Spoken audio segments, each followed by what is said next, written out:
Un parlementaire courageux, qui face aux rageux des plateaux télé, qui essaye de l'emboucaner, on peut le dire, il ne craint dégaine. Il est sénateur du Rassemblement national. Il s'agit de Stéphane Ravier.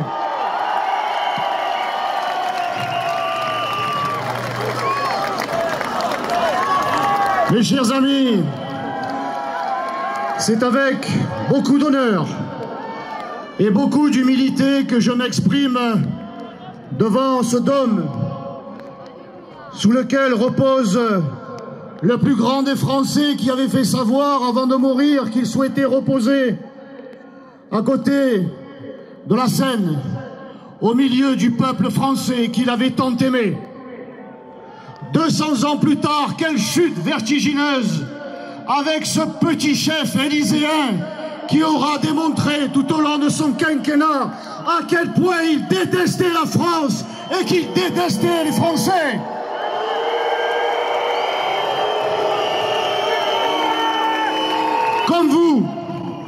Comme vous, je l'ai entendu m'insulter. Comme vous, j'ai été blessé. Comme vous, je l'ai entendu me dire qu'il allait m'emmerder.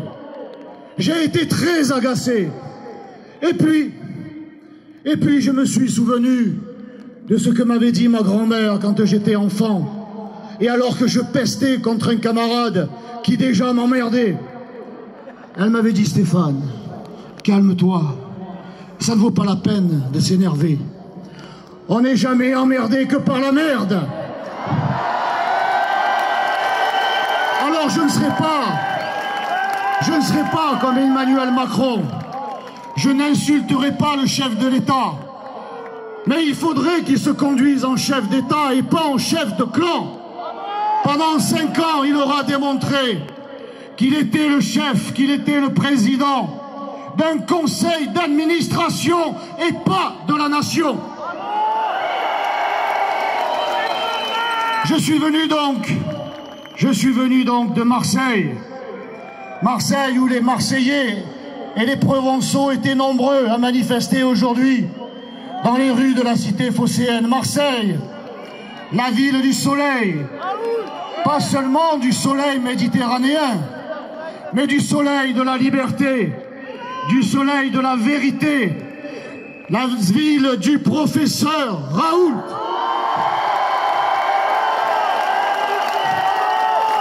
Un professeur que je tiens, et j'en suis sûr aussi, en votre nom. Je le tiens à saluer son combat pour la liberté, pour la vérité. Son seul tort aura été de dépister et de soigner des milliers de Marseillais, des milliers de Provençaux. Voilà son seul crime. Lui aussi, lui déjà, a été traité comme un pestiféré. Ceux qui ne comprennent rien à la médecine se sont crus obligés de le qualifier de charlatan et l'ont mis, lui, déjà de côté. Je lui renouvelle, nous lui renouvelons notre confiance et notre soutien. Merci, professeur.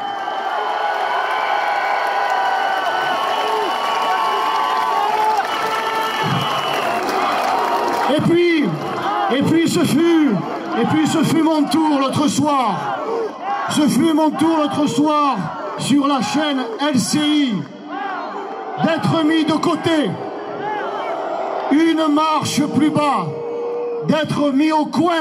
Remarquez, ça m'a rappelé quand j'étais enfant et que j'étais déjà turbulent, que déjà je n'écoutais pas la ligne officielle et que j'étais puni. On me mettait au fond de la classe. Eh bien, on s'est cru obligé, Madame Ruth Elkrief l'a assumé.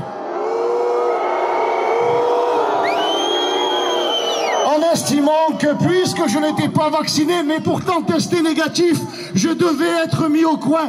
J'avais été informé de ce traitement indigne, mais je l'ai accepté pour que les Français qui refusent d'être vaccinés, qui le refusent légitimement puisque c'est un droit, j'ai voulu leur faire savoir comment ils allaient être traités au lendemain du vote du Sénat, parce que n'en doutez pas, les sénateurs godillots de la République en marche et des Républicains se coucheront une fois de plus devant Emmanuel Macron.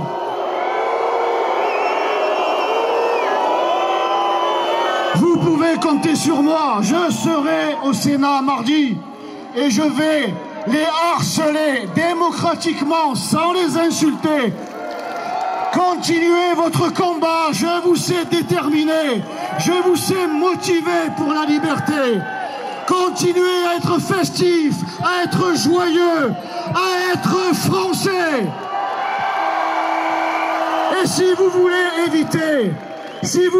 être évité d'être contaminé par cette politique qui divise les Français, qui les monte les uns contre les autres, ne tombez pas dans ce piège.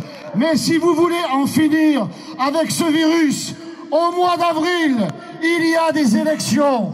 Je vous demanderai, moi, de retenir un critère.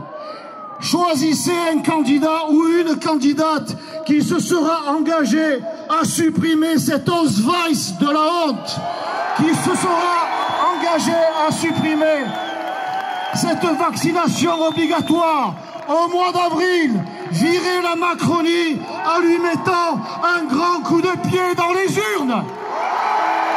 Vive la liberté! Vive le peuple français! À bientôt, merci, et le combat continue.